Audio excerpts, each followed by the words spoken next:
Hey everyone, welcome back to my channel Lalabani কিচেনে। আজ আমি নিয়ে এসেছি নতুন একটা রেসিপি।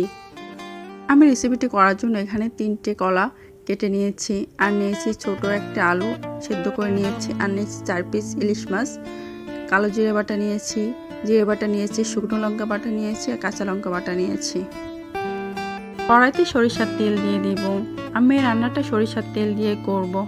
মাছগুলো দিয়ে দিয়েছি, মাছগুলো ভাজি করে নিব। ইলিশ মাছ বেশি ভাজি করব না, তাহলে টেস্টটা থাকে না। এবার আমি মাছগুলো উঠিয়ে নিব। আমি একই তেলে হাফ চামচ গোটা জিরে দিয়ে দিব, সেদ্ধ করে রাখা আলুগুলো দিয়ে দিব, এখানে কেটে রাখা কলাগুলো দিয়ে দিব, দিয়ে ভালো করে নেড়ে চেড়ে ভেজে নিব।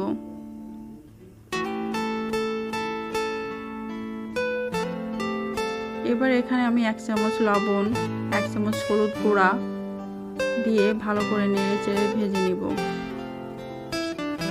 সবজিটা ভাজা হয়ে গেলে এখানে আমি 1 চামচ জিরে বাটা, 1 চামচ কাঁচা লঙ্কা বাটা, আর হাফ চামচ কালো জিরে বাটা দিয়ে দিব।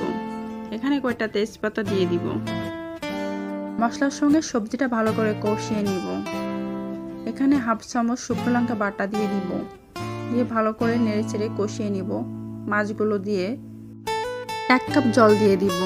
আমি জল বেশি দিব না, আমার আলু আগের থেকে সেদ্ধ করা ছিল, আর কলা সেদ্ধ করতে বেশি জল দেওয়া লাগে না। আমার তরকারিটা হয়ে আসলে আমি এখানে 1 চামচ চাউলের গুঁড়া দিয়ে দিব, তাহলে তরকারিটা ঘন হয়।